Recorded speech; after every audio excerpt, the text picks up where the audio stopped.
Rightio, today I'm going to be doing my first session in the Xtep 160x3.5 Pro, which is one of the legendary shoes on the Chinese running shoe market. It's one which has stuck around for a couple of versions now as well. This is actually one of the older versions of their top line racing shoe, which they've opted to keep around, which I think is pretty cool. I think that's a concept I would like to see from some Western brands as well. You know, people are always raving about the Alphafly Original, the Endorphin Pro 3, and sometimes I just wonder if brands could keep that kind of size run going for a little bit longer, whether they would be able to keep some customers with them. So yeah, this is a slightly older one. It is a touch heavier than the kind of modern super shoe, coming in around 244 grams for my men's size 10.5 compared to the kind of 220 grams that we're seeing across the market, if not lighter. But it does still have some pretty punchy technologies like a supercritical PIBA midsole, which is beaded, stiff carbon plate, aggressive geometry. So it's got all the works, but yeah, we're gonna give it a go today with a pretty aggressive session, honestly. I'm gonna be jumping from some mile repeats all the way down through 800 and 400s to some 200 meter repeats at the end as well. So we're going to be stepping down the pace, going with 2 mile repeats off 90 seconds recovery, then 2x800 off I think about a minute rest, stepping down from 330 kind of threshold pace to 310 for the 800s, then 4x400, which we're going to be aiming for around 3-minute pace, and then finally 8x200 off 30 seconds recovery, which we're going to go for sub 3. It's got 2:45 written down, but I think that might be a bit ambitious. I've spent the whole day on the harvester and then having a nap through the afternoon while it's been too hot to harvest. So yeah, I'm not exactly in the freshest state, but we're going to give it a good crack. The weather's actually quite nice for what it has been. It's about 25 degrees right now. Sea breeze has come in, bit of cloud cover. So yeah, this is probably as good as I'm going to get in the middle of summer right now. So about 42 degrees yesterday, and it was about 33 degrees when the sun went down. So yeah, we're doing a bit better today. Stack height measurements here, 40 mil of foam in the heel, or 39.5 if you want to be specific. I believe it's a 4 mil drop, so a little bit more aggressive there. Yeah, I've already done my warm up in the Wave Rider 29, which I actually think is an underrated shoe for what it's worth. Not going to get as much attention as other daily trainers out there, but I personally prefer this over a Nova Blast or a Rebel. I just think it's a bit more straightforward, a little bit less mushy. Going to get a review out on that pretty soon as well. Fueling for today, I'm going to take this gel right now, a Big 40, which I think is one of the better gels on the market. I think it's got 75 milligrams of caffeine. Pretty good hit there, so we're going to crack that, which will help me with my night shift coming up. And then I have got a bottle here full of Bix performance powder, probably about 40 grams of carbs in there as well. So I'll sip on this throughout the session as well.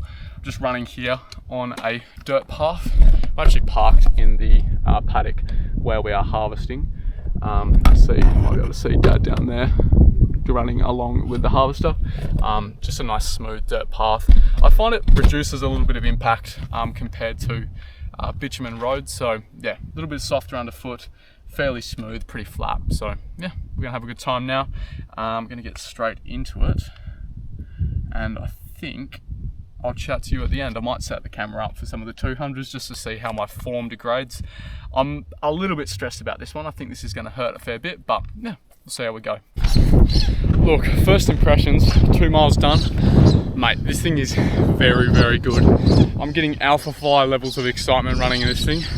Big punch off the front of the shoe, this big booming bounce.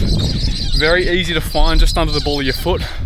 I'm thinking Alphafly levels of propulsion, Endorphin Elite 1 levels of aggression in terms of that really late throw off the front of the shoe. It really doesn't feel as heavy as it looks on paper. I'm really blown away here. I'm getting better gut feel here than I did with the Ultra last week, the Fadian Ultra 5, which is a $500 super shoe in many places. This is going for 150, 200 bucks. So this is very good signs. We've got some 800s left. Let's just see what that looks like.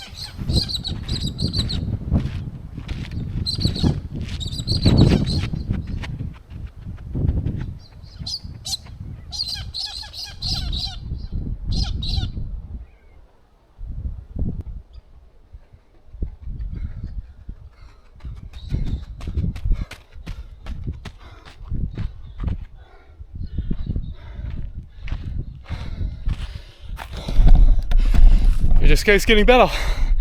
That felt even easier.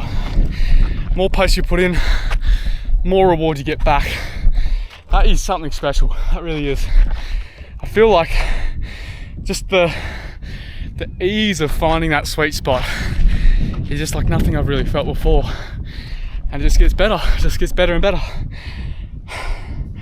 Unbelievable. I was not expecting to be hitting anywhere close to 3-minute pace. And I almost did those reps a little bit too fast, so it's exciting. That's very exciting. Either I'm a little bit fitter than I thought, or these shoes are, yeah, really working with my mechanics.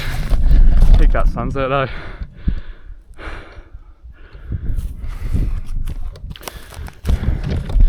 What a spot to live. I think I've got 90 seconds here to stand around.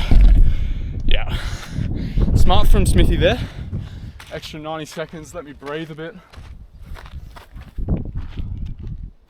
It's probably one of the key changes that's been made to my training. From what I've noticed anyway, I am coached by Matt Smith of Double Perth. And I'm just seeing a little bit more rest in between sets when I'm doing these kind of more VO2 progressive workouts. You know, at the end of the set, I get a minute rest from the last rep, plus an extra minute, 90 seconds, just so I can chuck in a bit of fuel, get a bit of water, and just regulate that body temperature and heart rate.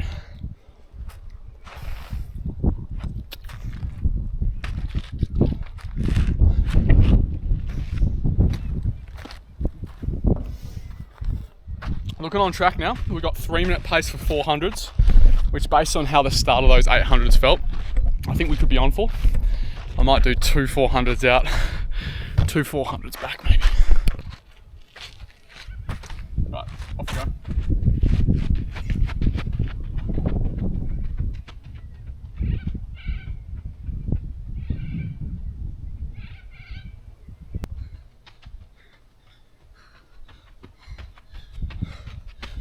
Oh.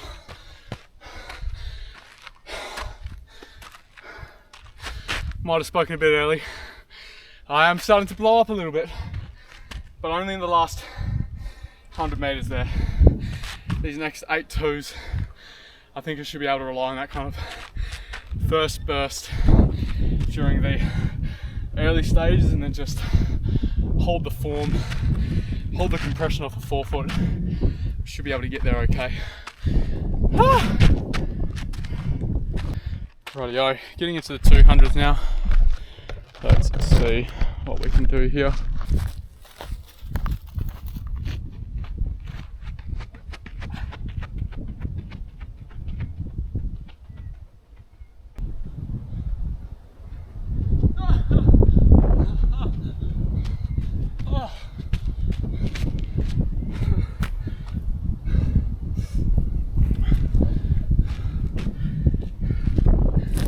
Lungs are going there.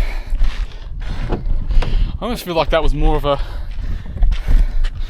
VO2 limited session rather than lactate and metabolites, fatigue.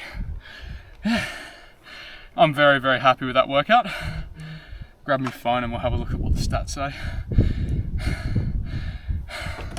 Rightio. 8.84 Ks total. I think it was about 8 Ks of work if my math serves me correctly. Pace wise, let's have a look. So keeping in mind my goal for the mile reps was 3:30. We hit 3:30, 3:26. For the next 2 800s we went 3:10, 3:11, spot on. For the 400s we went 3-minute pace, 2:54, 3:05, 3:04. So a little bit hot on that second rep I reckon. I do think the breathing got away from me just a touch. And then bringing it back with the 200s.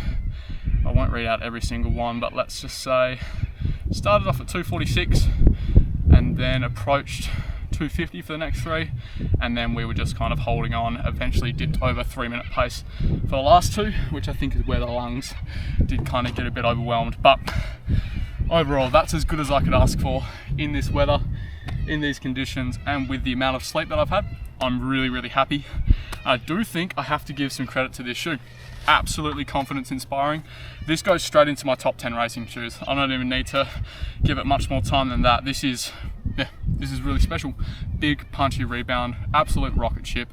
I think the thing that I noticed the most, especially in those final reps, was just how much height it gives me, I think, in my stride. Like, I'll put some footage on the screen, but usually my stride is quite low slung. Like, I don't really pick my feet up behind me that much, mainly because I don't have much knee flexibility. Like, my calf and hamstring just touch, so I actually can't touch my heel to my bum if I wanted to. So this shoe really helped me to kind of pick my feet up because of the amount of rebound I was getting off the road. Really gave me flashbacks to the Asics Metaspeed Sky Plus in terms of that kind of feet height kind of raising ability. Every time that I've run a PB or I've felt really good in a race, I've always just had this feeling of my feet really picking high up off the ground. I'm kind of floating along with my stride, kind of adding a bit of elevation, I suppose. Like, I kind of think of it as kind of like skipping along the road rather than really like sinking in and bouncing along. Like, the legs are just cycling over, adding a little bit of propulsion every stride, and I'm really just kind of getting a bit more height above the ground, which I know is not like intuitive. I know you're meant to kind of be pushing forwards and you're trying to increase your efficiency that way, but for me, I think it really just helps me to lengthen out my stride and actually get a bit more power through, rather than, I sometimes feel like a bit of it's wasted if I really try to keep things short and sharp and stay close to the road. So I think this really just incentivized the stride, which I really enjoy and feel familiar with whenever I run fast. Whether that tricked my brain into thinking that I can now run fast, I'm not sure, or whether it was just the level of propulsion that I'm getting from this foam. Yeah, really, really impressed. Yeah, I actually can't be bothered to do a cool down. I'm gonna go jump straight in the pool. Yeah, more thoughts to come.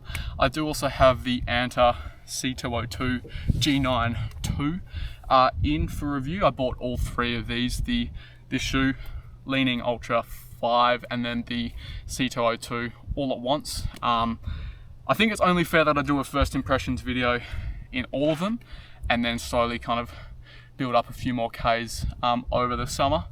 Yeah, I will be going away to Tasmania for a week and a half holiday, so I've got to choose which one I'm going to bring with me.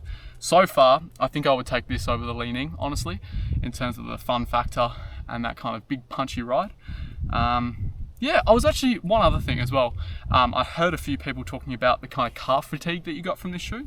I didn't notice that, which is a good thing. Usually calves for me have been historically something which does cramp up a bit and does get a bit sore, so I don't know whether I was just hitting it with enough force that it kind of did get me through the front of the shoe. I can imagine if you're sitting back on this one with the level of stiffness and with the kind of firmness of the foam, maybe that could require a bit more through the calf, but for me, getting up there, I think most of the work was kind of already done by the time that I landed. So yeah, didn't notice that one for me, but I will test it at some slower kind of marathon pace threshold, a bit more kind of that kind of zone, and we'll see how that goes. Yeah, that's pretty much it. I'm gonna keep the videos rolling out in between night shifts and sleeping and running and whatever else. So yeah, stick around for that.